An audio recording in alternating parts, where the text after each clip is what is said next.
Okay, everyone. Hey, Shuki. We're just starting now. We're on the bottom of page 105, Kufay Amid Beis, 105.2. Towards the bottom, we are still learning obviously, about Bilam. Okay. So, the Gemara says like this. Hold on. Okay. We're letting people in. I'm not sure it's a setting that we have. Okay. Hey, Avi, so let's bring up the page here. Hold on.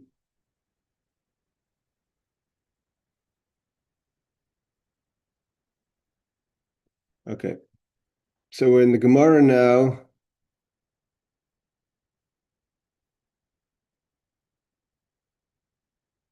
Okay. So we're holding the Gemara about Bilam. The Gemara says like this.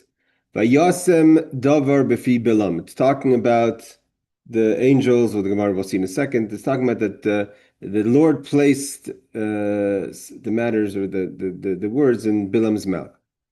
So how did Hashem do it? Meaning, what method did God use? Not that the question is obviously not how God did it, but what method did he use? Rav Lezer Malach, that there was an angel standing there, like Rashi, that would only let him say what God wanted him to say. And Rabbi Yonasan Omer Chaka, it was a hook.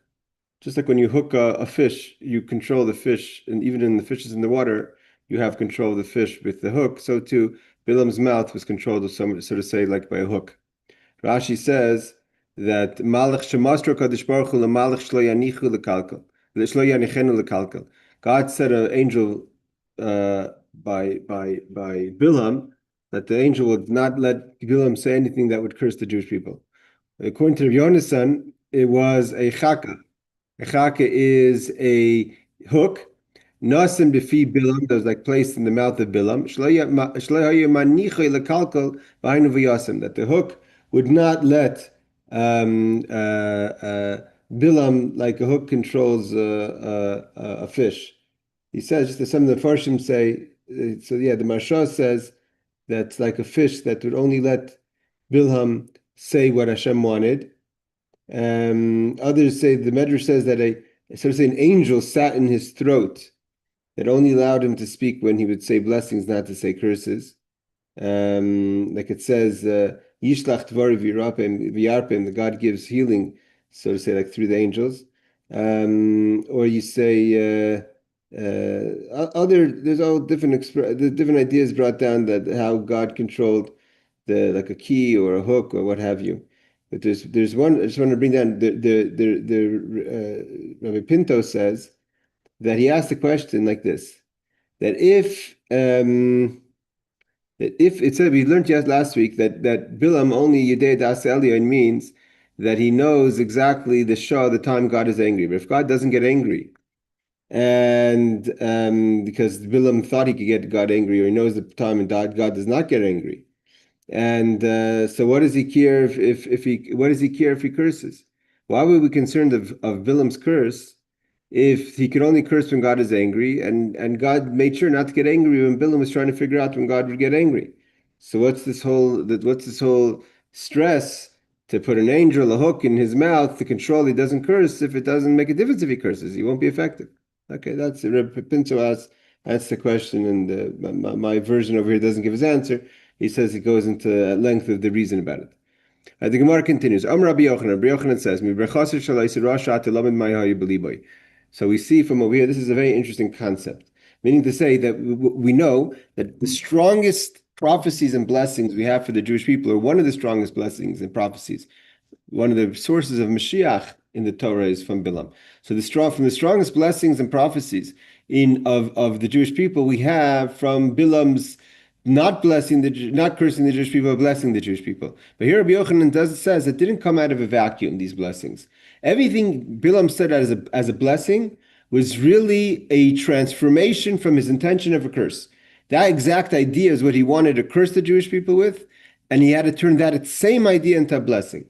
So when we analyze the blessings of this wicked person, meaning Bilam, Atalamid, you could understand in what way he wanted to curse the Jewish people. It wasn't like the curses were separate from the blessings. They were within the same context of each blessing. And the Gemara goes into examples. Bikish Leimer, midrashes. One of his curses was the Jewish people shouldn't have institutions of synagogues and yeshivas. So what was the transform? What did he have to say? The blessing of counter to that? He says, Matova Alecha Yaakov. How great are the tents of Yaakov, the tents of Torah, the tents of yeshivos. Yaakov is Ish Oyel, right? So Yeshiv Oyel means a person who studies Torah, and a place of the oil moyed of a place of a Beis HaKnesses. So he wanted to curse the shuls, the synagogues, and the houses of study of the Jewish people, and therefore he has to bless the houses of study of the Jewish people. He wanted to loy tishra shechina aleihem. He wanted that God should not rest amongst the Jewish people. That was his intention of the curse. So what's the blessing of against that curse? Mishkan Esecha Yisrael. That where's the Shechina, where's the Mishkan of Hashem is with Yisrael, is with the Jewish people. Lo tihei malchusay nimshachas. He didn't want the Jewish people. These are things that are, you see that Bilam represents an idea that hasn't changed. The person, we're going to learn how old he was when he died, all the different Gemaras about Bilam. But Bilam's ideas, Bilam could have died, but his ideas haven't died. So a lot of these issues, the issues with the shuls and the yeshivos, and the issues with Mishkan Esecha Yisrael, and the issues with Malchus Yisrael, these are issues that the anti-Semite, the people that are fighting Hashem against Hashem, the Hamas against Hashem, these are the same issues they have today. It's not that they're new issues. The Jewish people shouldn't have a continuation of their rule, of their kings. So he says the kingdom of Israel should not continue.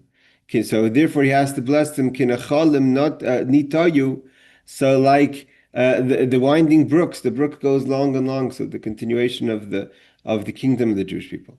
The Jewish people don't have the right to have the oil, the olive trees and the vineyards. Again, olive, and we know that yayin and shemen are different represent. The Torah is compared to yayin, shemen, and mayim, right? Water, oil, and wine. So it's not he didn't want the zayis and the kramim. Zayis is the olive oil, and the kramim, both in the physical and spiritual sense, to be part of the Jewish people. Right? This week's parsha. In this week's parsha, we learn about the nesachim, the pourings on the mizbeach kisavayu, right after the Jewish people are told they're not going to go into the land. That's when they're told the mitzvahs of nesachim, of the pourings. What were the pourings made of that they poured on the temple and the mishkan? The pourings are made up of oil and wine. So they shouldn't have oil and they shouldn't have wine. So he has to say kiganis ali nahar. So he says that gardens by the riverside, which is a strong expression that the gardens of Israel should remain. He wanted lo yihei reichen noidev. He didn't want the Jewish people to give off a good aroma, a smell. Those who've come to my Chassidus classes know that the idea of begodim, of reach beni, the idea of Yerichai, this week's Haftorah, is all about the smell of mitzvos. He didn't want that the mitzvos of the Jewish people should give off a pleasant smell, that there's a positive, it's an aroma, makes the world a better, a more fresh place. So he didn't want the mitzvos to give off reich and noidev. So he has to say ka'ahalim, not Hashem. So it's like the ahalim, the aloes that the Lord has planted, which gives off a good aroma. So Rashi says, when we analyze this, the blessings, again, the blessings didn't come out of anywhere. It's exactly what issues he had with the Jewish people. And again, this is the Bilam. Bilam is no longer here, but his issues are still there. So from his blessings, we learn what was his intentions. So here Rashi says, what's the basis of the teachings of Rabbi Yochanan? That what he wanted to say, that from the blessings we can understand the curses. It means in theory we could say maybe his blessings were one thing and his curses had nothing to do with the blessings. So what's the proof? So Rabbi Yochanan makes a statement, but what's the proof? So Rashi quotes the proof, because the Torah says Vayahafech Hashem lekecha, that God, from the word hefech, he turned around, he transformed. The Hashem, your Lord, transformed the klala, the actual curse itself. Not just the idea of curses, but the specifics of the curse, livrachat ha-blessing. Who are you right to lekalelem? He wanted to curse them. There shouldn't be shuls by the Jewish people. God says no, right? The angel stood there, the hook was there.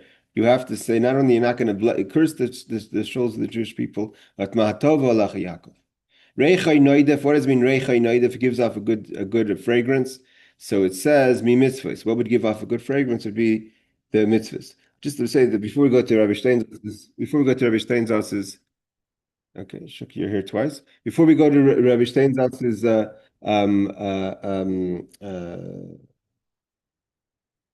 commentary here, I just want to say a few things. He says over here that okay, the idea the Maharsha says, why is oihel, like I said before, why is oihel a signification of a shul? Like it says Yaakov ish tam yoshev oihelim. I mean, he lived in a person who lived in the yeshiva.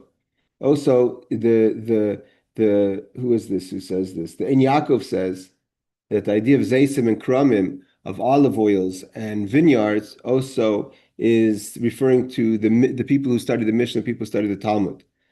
And he brings from the pasuk V'yatasili kramim. These are the rows, like the rows of the vineyard, or the rows of the study halls of the yeshiva that study the Talmud. But again, there's many levels of shemen and yayin. Like I said, the nesachim, the pourings on the base of, on the Mishkan, and as Chassidus explains, the pourings is all about bringing the down. A carbon is elevation. The pourings is to bring it down. That's the idea of Torah, to study, to bring down the light of Hashem. So he didn't like the element of shemen, and shemen is and yain has taste, and yain has yisod. Shemen gives flavor.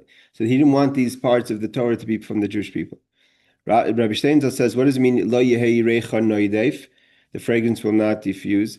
So he says the Mashar explained that this means their kingdom will not be renowned throughout the world. So unlike Rashi, who says the reach is the mitzvos, the Mashar says the reach is, again, nothing's changed. People shouldn't be impressed with the Jewish people. The kings of the Jewish people, leadership of the Jewish people shouldn't be impressive. What's irking people today is all the attention the Jewish people are getting, right? So he didn't want that. Okay. We continue. That another thing he didn't want. Lo yiyeh melachim bali koima, which is what we just said before. So before he said he didn't want the continuation of the kingdom, but now he's saying he didn't want that the kings should be of stature. David, Solomon, Saul, Chizkiyahu, right? The great kings, the Yeshayahu, the great kings of leadership of the Jewish people. So therefore, where do we see that? Because he says, Ka'arazim alei moyim, that they should be like, therefore he has to say they should be like cedar trees by the water. So the cedar trees by the water is a sign that he wanted weak trees. Lo yileh melech b'melech. He didn't want there should be continuation within the families of the king. The king, a son of a king, is a sign, right? V'yarech yamim mamamlachtoi. Who banav, right? The Torah says the idea of a king is that the king has the descendants that are like him. We're going to learn in a few minutes the curses of a king is not so much the curse of the king's dynasty himself, but of a sign of the continuation. Right? David was told that Solomon was punished. He lost for his son. He lost 10 tribes. Yeravam ben Avat was punished. His son died. So the continuation, the legacy that the king leaves is a powerful statement. He didn't want that by the Jewish people. Every time they should have to find a new king. Lo yileh melech ben melech. So what does he have to say? So where do we see that in the blessing? Because he says Yizal mayim midalav, that water will flow from the branches. So the branch itself is an extension, and the water continues from the extension. Right? This is all, again, like I said, Bilam's issues haven't changed. That the kingship, the rule of Israel should not rule over other nations. Israel shouldn't be a strong nation amongst the nations. So therefore it says, V'zarai, his seed b'mayim rabim, is in plenty of water. His seed is a sign of his effect. The effect of the Jewish people is going to be in many waters, not just in the waters of Jerusalem.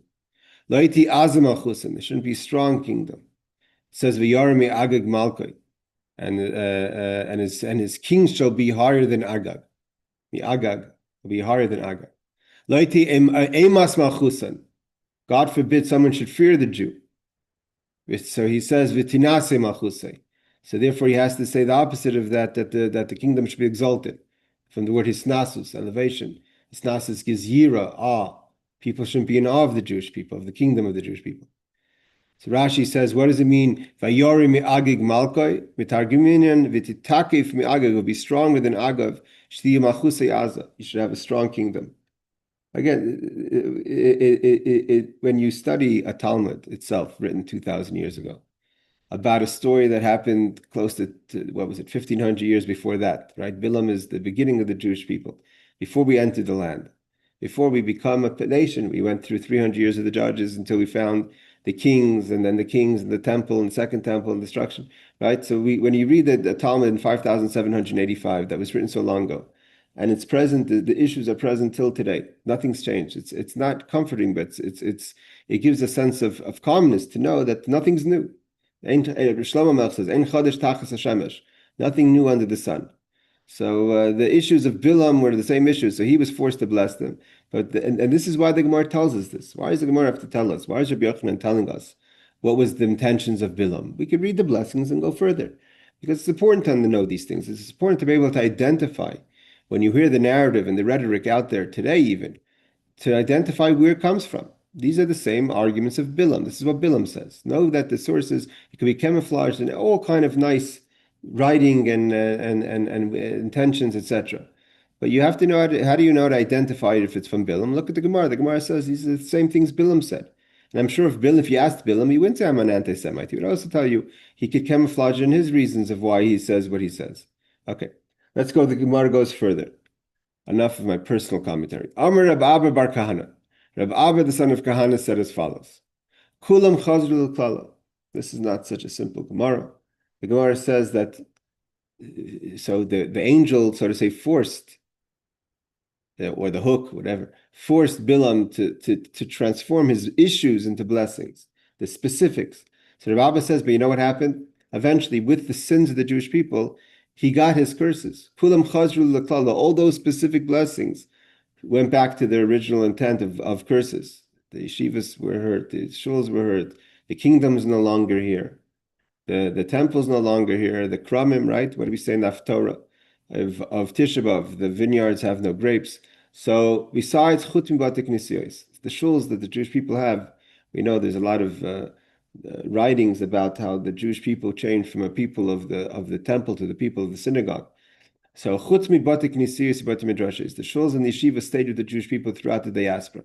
The kingdom's no longer here, the strength is no longer here, the awe is no longer here, but the shuls and the Beis Medrash stayed with the Jewish people throughout time. Even Hitler, Yamach Shemai, wanted to destroy the shuls and the yeshivas, right? He went and blew up all the shuls of Europe. The same Rashi that Rashi brings to support Rabbi Yochanan, that the general transformation of the curses turned into blessings, here Rab Abba bar Kahana says, but if you analyze the actual wording, the wording is klalav, singular. It should have said, the curses, because there was many curses that turned into many blessings. And why does it say the curse to the blessing? It's singular. It says the singular, not the plural. By saying it the singular means only one curse ended up remaining a blessing, and that's Ma Tovu Alach Yaakov, which is interesting. That's why we say it every day. The Gemara continues.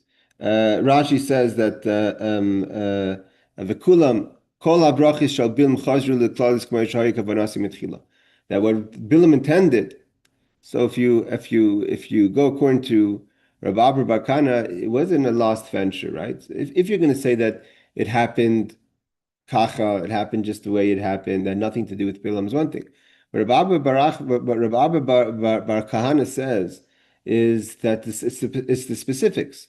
When you analyze what the Jewish people went through in the diaspora and the gullus and the destruction, especially of the first temple, a lot of them are applicable to the first temple, the kingdom of Israel, and then eventually to the second temple. So you see that at the end of the day, what he wanted to accomplish, him and Balak didn't accomplish it at the time.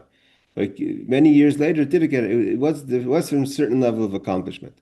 But kulam kol habrachis shabil chazru l'klala. All the blessings turned back into curse. Like Rashi says, that was his intention. Besides, aside from the shuls and the yeshivas, right? They never shut down the shuls and the yeshivas. Right? That's the last battle we're battling today. Haklala levracha, Achas min haklalos hafach libracha. Only one of the curses remained a blessing. Shlechazru la'olam, never return to a curse. Lo kol haklalos, but that's not the plural. It's not all the curses. Livrachas shechazru, because the other ones did turn into curses. All right, it's an unfortunate opinion, but it's not so out there. He's talking about the reality. Amr Reb Shmuel bar Nachmani. Reb Shmuel bar Nachmani says as follows. Amr Reb Yonasan, in the name of Yonasan. What does it mean?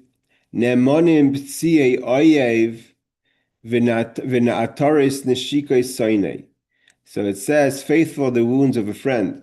It means it's better to take a punch from a friend than the kisses of an enemy. V'na'ataris neshikoi soinei, from the kisses of an enemy. It's better to have the curses that Achia Shaloni cursed the Jewish people. When I'll give a little reference to the story in a second. As Yisrael, the Jewish people, better than the kisses, the blessings of Bilam the wicked. Achia Shaloni kilas Yisrael bekana. He compared the Jewish people to a reed. Right, a reed sustains, works, is a very good kind of growth, sameach, in a harsh environment. So the reed is maybe it moves around, it's in the water. Says the Jewish people, the Lord will smite Israel like a reed shaken in the water. So a reed shaken in the water, it's very weak, it can be thrown around. But what's the difference? But it stays in the water. It goes around, gets thrown around, but it stays. And it's stuck. Okay, let's just do this Rashi because we're going to turn the page and I'll get to what Yechia Shaloni was talking about. Na'ataris nafachis k'may etish mahapechas atfuah kloimer nemonim petzia oiv v'nafachis menamonis v'nshikas asayna. Better to have the punches or the slaps or the wounds of a friend and than the curses, than the blessings of an enemy. So we just continue. So what is Achia Shaloni cursed the Jewish people that they should be like a reed, machlif v'sharsha merubin. It says, and it could be even if you change its stock and its roots are deep. At the end of the day, nothing can really push the reed out. It could get thrown around, you could cut it off, but it grows back again. And it goes with the punches, with the winds. It says, because it goes and comes, and once the wind subsides, the reed remains in its place. So to the Jewish people, he said, you can be like a reed, you can get thrown around. It says also, machlif, sharash of machlif, you could cut off the reed and it grows back. So what's the story before we get to the negative, the kiss of Bilam? So what was the curse of Achia Shaloni? Again, we learned before that Achia Shaloni was the prophet who tells Shlomo he's going to lose 10 of the tribes, and he hands it over to Yeravam, the son of Nevat. So we learned in the beginning of Chelek that Yeravam, the son of Nevat, was one of the kings that don't have a portion of the world to come. So he was a great, righteous, studious Talmud Chacham, a great student of Torah. He learned great secrets from Achia Shaloni that the world has never heard, but then he goes and builds idols because of his ego. We studied that a few months ago. So what happened was his son was struck with illness. Yeravam sends his wife to his old teacher. After everything's said and done, right? He worships idols, he takes the Jewish people, he corrupts the whole system. But when he has a personal crisis, where does he send his wife? He sends his wife back to his old teacher, to his Rebbe. And he sends his wife to his Rebbe to daven for his son. And that's when Yeravam is told by Achia is told by God that she disguised herself. She wanted to pretend like she wasn't the queen. He said, as soon as she knocked, he said, come in, the wife of Yeravam. And he told her, your son's going to die. And he cursed the Jewish people. And this is the curse that he cursed the Jewish people, that they're going to be like a reed because they followed the sins of Yeravam. But in that curse is a blessing, because at the end of the day, with all the turmoil that the reed has to go through, it remains. The Jewish people, he was basically saying, you're going to go through difficult times, but you're still going to remain as a people. What was Bilam? So that's the curse of Achia. So he cursed the Jewish people, but in the curse is a hidden blessing. But Bilam Arasha Bechem Ke'eres. He says we said before that he has to bless them like a cedar tree. What's the problem with the cedar tree? The problem with the cedar tree is ma erez zeh eini oimed b'makom emayim. It doesn't stand by the water. Rishrash Rav Muatim. The erez doesn't have strong roots like the reed. The ein gizay machlif. If you chop off a tree, the tree's not going to grow back. Afilu kol aruches boiling boys v'noishvis boy. Aim is yes, that we could withstand a lot of the winds. But when the southern wind comes, means Rashi says in the commentary say that the cedar tree is built to sustain the winds of the north, even though the north doesn't neshavas, it's built to withstand the eastern and western winds. But it's not built to the southern wind doesn't come, but when it does come, it doesn't withstand the southern wind. Says when the southern wind comes, it gets uprooted because it doesn't have strong roots. It's strong, it's built to last up to a certain point, the erez tree. So seemingly Bilam says the Jewish people could be like an erez, like a cedar tree. But at the end of the day there's a vulnerability that once it reaches that vulnerability, there's no return. There's no turning it back. Not only that, another thing that the reed is better than the cedar, that the halacha is that a part of the reed could be used as a kulmus, as a pen, lichtav ben a sefer Torah, to write a sefer Torah. I mean, that may not be the custom, but you could write the sefer Torah as a pen or a pencil for the ink of a sefer Torah, neviim uksuvim, and parts of the prophets and the writings. So the reed itself, I'm sure that's alluding also to something within a blessing. But the idea is that it's not just used for, there's still things you could do. Because even if it gets uprooted, there's still things you could still be productive.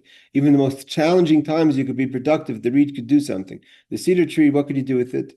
All you could do is use it as firewood. So he says, Eini oimid b'makom mayim. He says the cedar doesn't stand by the river. And even though he says the arazim by the water, so then arazim by the water means does have a good strength of the water. So he says there, Shechina hida amra iu, amar ka'arazim klemer she'ein oimdim b'makom mayim. Shechina amra alei mayim, that he said should be like a cedar. And God added should be like a cedar on the water. V'chein kula mefarsh ba'god v'chai gavna. K'nechalim nati hu amar k'nechalim poiskin l'pa'amim yatze baskal amar nati. Hu amar k'ganes amar baskal ali nar. So the Rashi says that the whole prophecy, he only said half the blessing. And God came in and fulfilled the rest of the prophecy. Hu amar ka'oyelim yatzi men baskal amar nat Hashem. It should be like an oil that God planted. So he was forced to say positive. He couldn't say out the entire, he couldn't complete his sentence. God completed his sentence for him. Ruach Deraimus, so here Rashi says that the southern wind is kasha, is a hard wind. And when the southern wind comes, it will uproot the cedar tree, and therefore it's not really, better have, you have to ask yourself, can you be, right? Say, sometimes it's better to be flexible than to be strong. So strong is strong, but if you break strength, it's broken. Flexibility, yes, the reed is flexible, it's in the water, it gets pushed around, but it stays, it remains. At the end of the day, in a crisis, the reed is stronger than the cedar. So Rabbi Steinzal says like this in his footnote. I should say before we get to Rabbi Steinzal, he says this, that it says about the reed being used as a kulmas, as a pencil or a pen to write the Torah. So he says the if in the event, in extreme weather environment, the reed also gets uprooted, it still has a use. It could be productive in a positive way, not just to be a source of fire, of an energy, but could actually be used to write on the ideas of Torah. So to the Jewish people, even if they get uprooted in a gullus, in exile, and they go to gullus, they still could write and continue the writings of Torah, and not just the writings of Torah, the teachings that were learned in Gullus, right? The Gemara, the Mishnah after the Churban, even though the oral law was given by Mount Sinai, and it didn't go into publication and growth until the destruction of the Second Temple.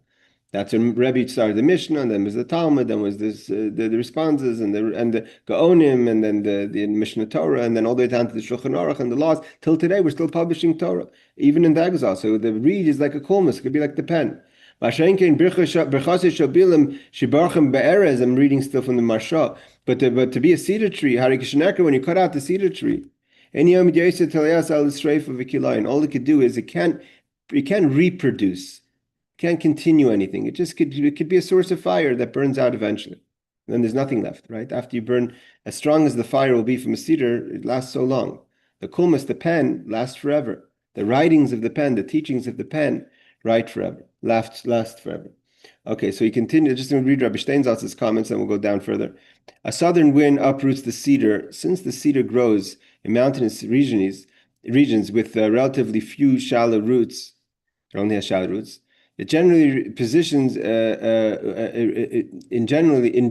positions what roots it has in such a manner to anchor it against the common east wind in the winter and the west wind in the summer. So basically saying that the cedar has, so to say, it's few roots, so it plans, right? So it plans for the west and the east wind in the winter and the summer. A north wind is rare. The south wind, which occasionally gusts with no prior warning, attacks the cedar from a direction against which the tree is not secure, and is not capable of uprooting the cedar. So because the southern wind it doesn't plan for it because it's rare. So when it does come, then you have no strategy, you have no protection. It says even when part of the reed is savored, it serves as a sacred purpose. Similarly, the sanctity of the Jewish people is not diminished even when they are replaced. The Mashah says because it could be used to writing of the Torah. Okay, kulmus, he just says what's the quill in a kulmus is a Greek word. Okay, let's go further. So we're going to continue. In the prophecy of Bilam, he saw the Kani. The Kani here refers to Yisroi. Yisroi is the Kani. Yisroi is, of course, Moshe, Zipporah's father, the father-in-law of Moshe. We learned that in the Torah, right? So what does it mean that that he looked at the Caneth and he said his parable, he said his mashal. Bilam says to Yisrael, Kani, oh, time out, Yisrael. Now you're a big chush of a guest, of a person of Moshe, right? Weren't you sitting there with us when we advised Paroi? I'm going to learn in a second. Now, before Paru, in the beginning of Shemos, Paru says, Havinis Chakmala, let's figure out a plan. Let's smarten ourselves against the Jewish people. It wasn't just he was talking to himself. He had a council. And who was made up of his council? Bilam, Yisro, and Job. So he says to Yisro, you were there too. How could you now all of a sudden be placed by the mighty of the world? Meaning to say, because we're going to learn that the descendants of Yisro become members of the assembly of the Sanhedrin, that his descendants sat on the Sanhedrin. So he says, "Oh, you were sitting on the assembly of Paro, and now all of a sudden your descendants are sitting in the assembly of the Sanhedrin."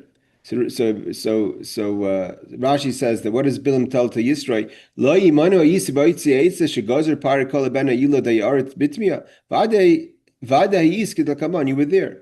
Were you not there at the sitting that God helped guide Paroi with the decree, throw them in the Nile? Who said throw them in the Nile? It was based on the committee. We're going to see what his participation was in a second, but he sat there.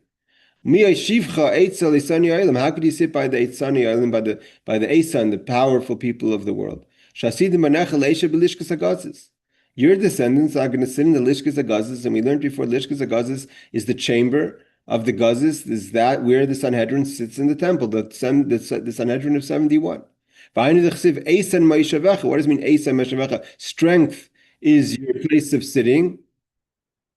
You're sitting amongst the strong people. What did you do to merit that? So he says, what does that mean? What's he talking about? So this is what Rabbi Chia bar Abba says in the name of Rab Simoi. What does Rabbi Chia, the son of Abba, say in the name of Rab Simoi? There were three people who sat and counseled Paro. When Paro says, what are we going to do about the Jewish people? So they said, slavery, throw the firstborn in the Nile. Who told them that? Elohein Bilam of Yisrael. The council that sat to suggest to Paro what he should do, how he should deal with the Jewish problem, right? There's a famous meeting the Nazis had in Germany or in Poland to decide the final solution. So that again, nothing's changed. That meeting happened before. Pari took a counsel also, and he sat with Bilam, Eov, and Yisro. Bilam, what is Bilam's participation? What was his participation in this meeting? Sheyatz, he was the one who gave the advice: throw the firstborn in, slave them. Neherag, he got killed. At the end, if we learn in Pinchas that Bilam is one of the people that gets killed in the war against the Midian. Eov, Job sat, Sheshasak, he was quiet. He didn't protest, he didn't advise. Nidim biyasurim. Therefore, Job was punished with suffering. The whole book of Job is about his suffering. So though you could say that it's a test and all that, but if you want to know the background story, was that he sat there and he didn't protest. The Yisro Shabarach, Yisro said he didn't know, I guess, why he was being called into a meeting. When he heard he was being called in, he ran away. He wasn't interested in being part of it. Therefore, so his children sat in another seating, and that was the seating of the Sanhedrin. And how do we know that the family of Yisro, the descendants of Yisro, sat in the Sanhedrin? It says, these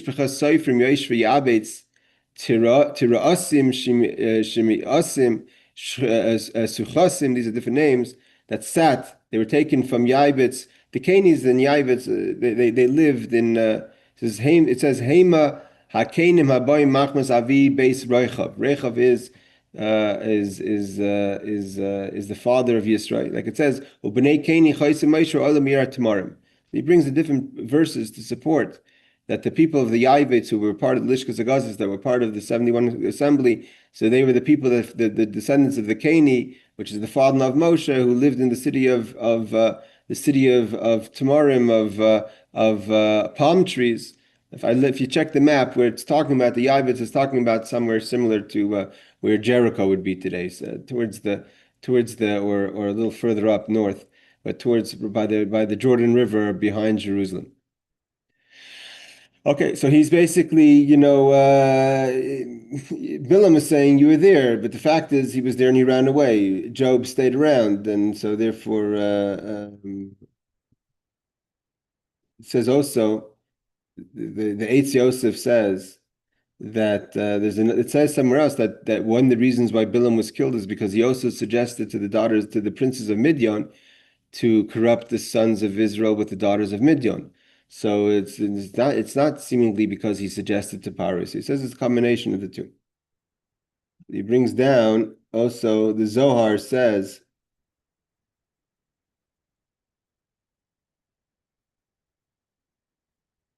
it wasn't just that Job was quiet. The Zohar says that he says, should I kill the Jewish people? So Job said, don't kill them, but torment their bodies. So maybe he was trying to find a way out. But at the end of the day, it says, Mida keneged Mida. God says that you said that they should be tormented, you're going to be tormented. The Zohar quotes. Everything that he wanted, that he suggested that should happen to the Jewish people, maybe he meant he had good intentions, Job, but at the end of the day is what he suggested happened to him. Okay, let's go a little further. Bilam says in his prophecies, Vayisa Mashallah, he took up his parables, his mashal. Right? He says, he who lives from what God has appointed him. Mi Yichya, who lives, Misumaikel, what God appointed him. What did he mean by that?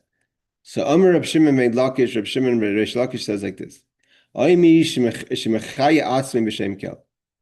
Woe is the person who sustains themselves with the name Kel. Again, the name Kel means God. Let's see what that means in a second. Omer Rabbi Yochanan says, woe is to the people that put themselves, Simoy Kel, they get involved with God wants, when they try to protest, when God's going to want to redeem his children, right? When Mashiach comes, and God's going to want to redeem his children, and someone's going to get in the way. So Rabbi Yochanan says, woe to that person. Mi matal kasuse, who's going to try to throw their clothing, their garment. Bein lavi lelevia, between a lion and a lioness, ishashin iskakim imzeh, when they want to mate, meaning when the lion and lioness want to mate. And this is a parable to God saving the Jewish people. Are you going to try to get in the middle, in between that? That's a bad idea. If you're going to try to stop God from redeeming the Jewish people, you want to get in the way of the coming of Mashiach to prevent that. So woe to the person who's trying to get involved in that. So he says, So what Rashi explains that what Shalakish is saying is, what does it mean to, he tries to give himself life from the name of Kel? So he was talking to Paroi. The Paroi tried to say that he was a god. Lashon Acher, Rashi says, another idea is, woe to the people. Woe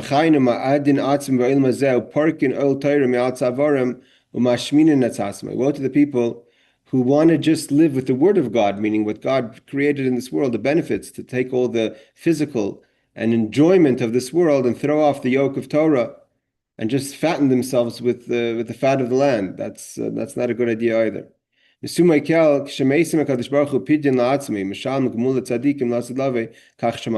also heard from my teacher that Mesumai Kel means when God is going to, when God's going to redeem for himself and to pay reward to the tzaddikim, is also Mesimai Kel.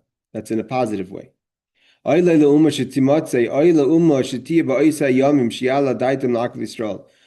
the people that are going to be in that ba'isa yamim, in those days, meaning the days of Mashiach, and they're going to try to stop the redemption of the Jewish people. Who would put a garment between a lion and a lioness? That they shouldn't mate. That's a dangerous. That's a bad idea. Who's going to try to stop God from bringing in the Jewish people, to bringing us home? Anyone's going to try to get in the way of the Jewish people is like a person trying to get in the way of a lion and a lioness. So he says, so he brings down the different commentaries. He says, some say that this refers to people who realize the sacred names, as when they are unworthy, they'll be punished and die, the Marsha says. An additional interpretation cited by Rashi is based on the statement in the Talmud, what shall a man do and thereby ensure that he will die? He shall sustain himself and indulge in an indulging manner. One who dedicates his life to the pursuit of pleasures will never reach genuine life. Okay, that's based on what Rashi says. Okay, the other commentaries, he brings different ideas, but the same idea basically, the idea of using the name of God for your own benefit. Okay, this is a famous verse. Anyone who's familiar with the business in Eretz Yisrael, the shipping company of Eretz Yisrael today, once was owned by the Chafer brothers, is called Zim, right? Known as Zim, right? Zim Shipping Company. So where does it come from? It comes from the blessings of Bilam. It says Tzim Yad Kitim. Tzim is ships from the Kitim. The Kitim are a people. So what does he mean? This is a fascinating Gemara, especially how Rabbi Steinsaltz learns it. He does not learn it like most commentaries. And if you knew Rabbi Steinsaltz personally, which I had the privilege of knowing, it makes sense. So it says, V'tzim yad kitim. What does it mean, tzim? The ships that came from Kitim. Amar Rav says, Liboin Aspir. What does Liboin Aspir mean? So Rabbi Steinsaltz says it's the Roman legion. We know that Rome doesn't just mean Rome. Rome means the Western civilization. V'inu asher v'inu aver. In the past few days, what's going on in Iran, a lot of people have been quoting this verse, Inu Asher, Inu Aver. Asher is Assyria. Like we've learned before, the Syrian Empire, which is Nineveh, who kind of is northeast Syria into Iraq towards Iran, right? So to Persia. So it says Inu Asher, they're gonna afflict Asher. Inu Aver. Who's Aver? Aver is the Jewish people. Like we're the children of Aver. Also Aver Hanar, right? Ivri. Ad Asher Kotli Mikdal, until we reach Asher, they're going to be killed. Mikan ve'elach meshabed sheibudei, after they reach. So it depends how you look at what this is referring to, right? You could say it's referring to Rome never conquered the Persian Empire, right? The Rome went up till Ashur, and then from Persia, we stopped being murdered by the Christians, Romans, and the Jewish people lived under Persia. So you could say after Ashur, which would be Persia, we were enslaved, we were in Gaulis, but we weren't being killed like we were being killed in Europe and under the Roman Empire. So let's just see how Rabbi Steinsaltz learns it over here. He says, and they shall afflict Assyria and they shall afflict Aber. They reach Assyria and they will kill, he says, the Jewish people. From that point forward, they will enslave them and not kill them. So the killing stops after the Roman legions. But again, a lot of the commentaries use this as an indication, not just of the Romans versus the Persians, but that there's going to be a point where Rome is going to stop with the killing, but the Jewish people are still not going to have freedom. It's going to go from being killing once it reaches Persia. So let's see what Rashi says. Tzim Sfinas Gedolos. What does tzim? Big boats, right? Big boats are heading into the Middle East now. Tzim Sfinas Gedolos. V'tzir Adir Bal Yavrenu. He brings a quote from Isaiah to show that tzim means the big great ships that are coming. V'tzim Yad Kitim Amarav Libe Asper. The Kitim Hainu Mokir Shishmoikach. It's a place. Reb Steinsaltz says, and he has a source for it. Doesn't just say. He has a source to say that this is the Romans. He says, Ad Ashur Makatli Katli, Shabudei. He will kill them until Ashur, until Assyria, and then the Jewish people get enslaved. Kitim V'inu Ashur, the Katlu Inu over the Meshabdlu Ad Ashur. That the Kitlu V'inu over the Meshabdlu Ad Ashur. I'm not sure what this Rashi means. From this Rashi, it means seems like they only get enslaved until Assyria. Now here Rashi says, who's the Kitim? Who are these Kutim? Romim. They're the Romans. Glomer. This nation that God is going to bring on ships. Asidim lahargas kol umes. They're going to kill out all the other nations. Ad Ashur until they reach Assyria. When we Ashur from Assyria, they're going to stop killing them. But they're going to enslave them. And here Rashi says fascinating that this is not talking about what I said before about the Roman legions fighting against the Persians, because that happened already. Rashi lived after that. Rashi says, we're talking about the days of Mashiach. In the days of Mashiach, the big ships are going to come carrying the Rome, and it's going to go to the Syria, and the killing is going to stop, and then it's going to start to enslavement, whatever that all means. I guess stay tuned. Okay, so Reb Steinsaltz says in the notes, the Roman legions, according to their variant reading of the Gemara, which says Ligan means a Ligan, Aspir, the Gaonim explain, again, the Gaonic period is after the Talmud, that a Roman regiment will attack the Persian Empire. Right? This is what we're literally talking about today, reaching as far as Assyria and killing the Jews. From that point on, the Romans will weaken and they will be forced to treat the Jewish people with more consideration. They will enslave them instead. So the Jewish people stop being killed. And again, according to Rashi, this is all talking about the times of Mashiach. All right, what does this all mean? We'll have to figure it out as it happens. Apparently, the correct version of this term, ligon aspir, is deriving from the Latin ligo, genitive legions, which was the largest regiment of the Roman army, comprising some 3,000 soldiers. Asper might be related to the Greek, a tactical unit of Ptolemaic army, a Greek military unit. So here Rashi doesn't seem to see it's talking about the future, it's talking about the past. Okay, let's go a little further. We have a few more minutes. So Bilam doesn't curse the Jewish people, at least not in the beginning, right? The Rebbe says that the curses end up happening later. But as far as Balak was concerned, he blessed the Jewish people. So he leaves and they mock Bilam. And what's Bilam say? Hinini I'm going back to my people. I'm going to tell you what the people are going to do to your people. Seemingly, he was going to curse them. But it says Iyatzcha. The word Iyatzcha is from the word Yoyetz. I'm going to advise you. So what is he advising? We know that what happened in the story, right? After Bilam leaves, then it says, the Torah tells us the sin of Baal Pa'or. What was the sin of Baal Pa'or? That the Jewish people started to sleep with the Midian daughters, and through that served, we're going to learn how that worked. So through that served the idol of Pa'ar that brought God's wrath. It was a Shittim, one of the places of anger that remain of the Jewish people's behavior throughout the desert. There's the golden calf, there's the spies of this week, and there's the story of what happened at the end by the daughters of Midian, right? God goes out and sends Moshe with Pinchas, Mechames Hashem b'Midian. It's God's battle against Midian for what they did to the Jewish people. So here he says, I'm going to suggest what the Jewish people are going to do to you. So Gemara says, why does it say the Jews to you? He's giving advice about the daughters of Midian, what you're going to do to the Jews, what you should do to the Jews. It should have said. So Amr Rav Bakana, again, Rav Bakana is the one who says, he kind of talked in the background way. So assuming like he's cursing himself, but he really means to curse others. Rashi will explain what that means. He says, Rashi goes ahead. So he says, okay, let's take that part out. This is how we have to learn the Gemara. It means there's different versions of the Gemara.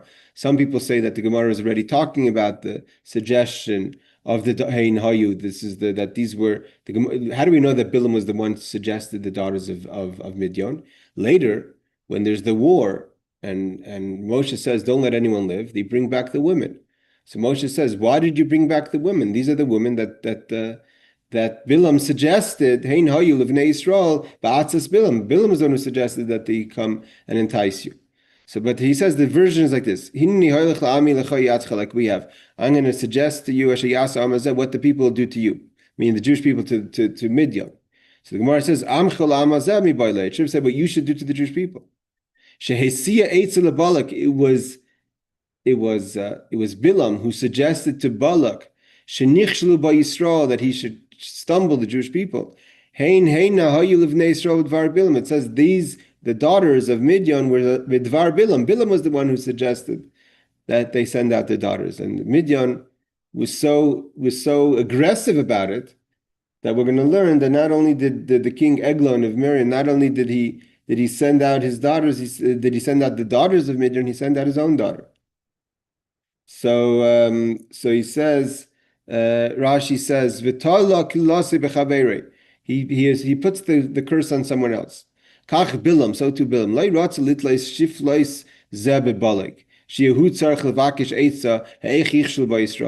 Basically, there was a battle of egos between Balak and Bilam. Balak was a very powerful king. He wasn't a weak king. It says he was a greater magician than Bilam. He just didn't have, Bilam had powers and he had powers. So there was a battle of egos, right? You have to be careful how you word things. That also hasn't changed. So he says, Bilam didn't want to litlei shiflei zebe Balak. He didn't want to put down this low kind of behavior to Balak. That he has to ask Bilam what he should do. How he could corrupt the Jewish people. So he talked in a roundabout way. I'm going to suggest to you what the Jewish people need to do to you, so Balak doesn't have to look as if he needs suggestions from Bilam. But he was so hateful for the Jewish people that in this case, Bilam was ready to forgo his own ego in order to protect the ego of Balak. So Balak should act on his suggestion because he knew what his suggestion would be right and it would work. So he was ready to talk in a background way and not talk directly to Balak. Well, Balak won't respond well to suggestions, right? People you have to know how to say things. Anyone who's been listening to the news, how people are talking, you have to know how to word things not to offend anyone. That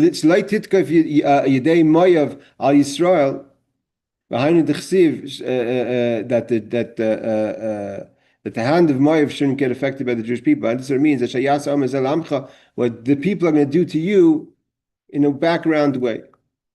Also, it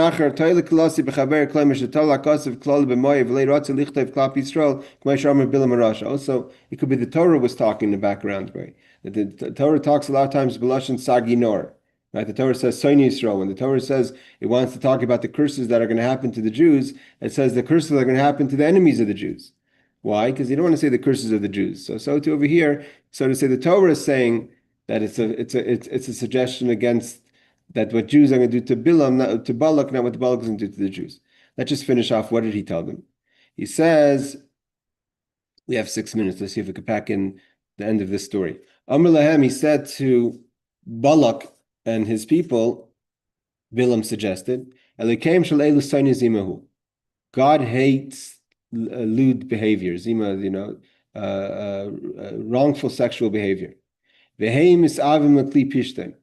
And the Jewish people are in need, or they have a desire for linen. Why? Because Rashi says the Jewish people, Egyptian linen, right? So the Jewish people were used to linen, but in the desert they didn't have linen. Although this generation wasn't really, they were children when they left Egypt. It's 40 years later. But either way, he figured the Jewish people wanted linen. So how are you going to get the Jewish people, excuse me, into the tent so they could start a relationship?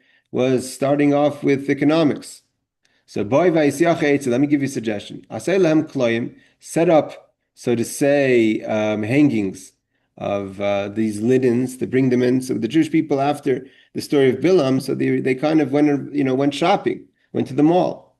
Set up prostitutes, an older prostitute outside, a younger one inside the tent. So to say, like in the marketplace. Let them start with selling clothing, and from selling clothing, one thing will lead to the next, and you'll get them. So it says, Kloim oilim, set up tents, shall kloim b'shukim, like they set up in the shuk. So right here he says, linen garments were unique, were obtuse in Egypt, and the Jewish people grew accustomed to them. Since such garments were not available in the wilderness or the desert, they desired them. Okay, so they were waiting to, a person's traveling, and after you travel 40 years in your same clothing, although the Jewish people complained about the clothing, and the Moshe says it was a miraculous clothing. After the end of the days, they wanted to go shopping for some fresh clothing. They were in the mood of a nice pair of linen clothing. The men were in the mood of a nice linen suit. So they would go shopping for linen. Bilam said he knew his people. He said, let them go shopping for when you go shopping, that you'll get them in the shopping mall. So he says in the ancient malls, Aslam kloimi har sheleg ad beis hashimois. How far did they make these markets, these tents of linen from Har Sheleg, which is the Hermon, right, the mountain of snow? Everyone knows the mountain of snow in Eretz Yisrael is the Hermon mountain, till Beis HaYeshimois. We learn about Beis HaYeshimois later, but I think if I remember correctly, there's a whole thing about the Beis HaYeshimois. Rashi gives a whole idea of Beis HaYeshimois. If I'm not mistaken, the Beis, it talks about it, I think, then with the waters of Miriam, the Beis HaYeshimois, I think, is all the way north. It's all the way west. I have to check the Rashi. All the way west towards the Carmel, right? Rashi says there somewhere by Har Carmel is the Yeshimois. So Har Sheleg to Har, that's very long. I mean, till today, I don't know if it means exactly that far. The Hermon, which is the most northeast part of Eretz Yisrael today, all the way, if you're talking about Har Carmel, which is in Haifa, you'll be talking about hundreds and hundreds, close to 100 kilometers. They set up prostitutes outside and inside, elder ones outside, and younger ones inside. The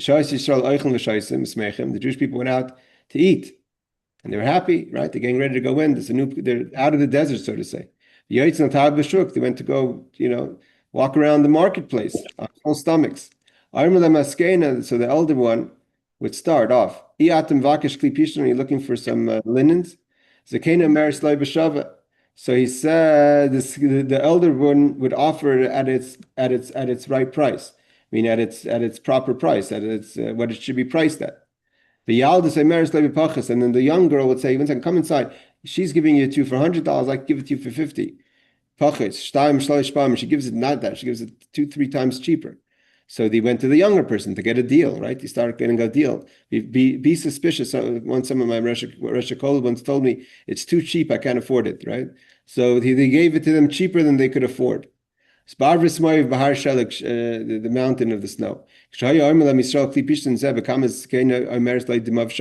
When the Jewish people said, how much are you selling the linen suit for? So the older, unattractive woman, she's already elder, she would say a price that's value, which is its true value. The younger one would say, say cheaper. And they kept on buying 2-3 times, so they became familiar with each other. Right? She became his unique shop. And each one of the people, we're talking about 24,000 people here. You already a member of the family. You come shopping here, right? Shave, sit down, I'll feed you. She would put in front of him some amoni wines. The Gemara goes into that. Even Rashi says yayin stam. We know the halacha is that yayin wines, we're very careful with wines. But wines that are poured is what's called yayin nesach. But this is yayin stam. It wasn't wines that were forbidden yet. It wasn't from the nachrim that they weren't allowed to pour. Do you want to drink a glass of wine? So she would get them a bit drunk. Given Shashash Barabai, once they start to drink, their passions start to burn up within them, and that led to the sin of the Pa'ar, which will continue in this story, as Hashem, with God's help, next week. Let's just finish off. Rashi says, she would say, you can already pick whatever you want. Once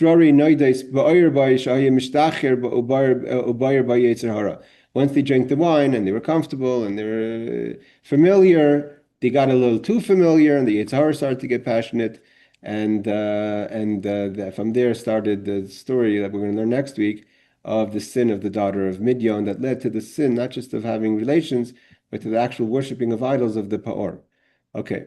But just finish off, the Rebbe Steinsaltz says, no Gentile wine has been prohibited yet. There are two aspects of the prohibition of Gentile wine. One type of wine was used as a libatation, and it was poured on the altar to worship idols. That's called yayin nesach. Yayin nesach means they would pour the wines as a way of serving the idol. It's prohibited to drink this wine, and deriving benefit from it is forbidden by Torah law. So that already was forbidden for the Jewish people. In addition, there's a rabbinic decree rendering it prohibited to drink any wine belonging to a Gentile. That's the idea of yain stam till today, right? When you go to the supermarket and buy, and there's an option to buy kosher wine, non-kosher wine. The reason we buy kosher wine, it's fruits, it's grapes, right? Is because today the rabbi said that any wine, even if the wine was not being poured for an idol, that's called yain stam.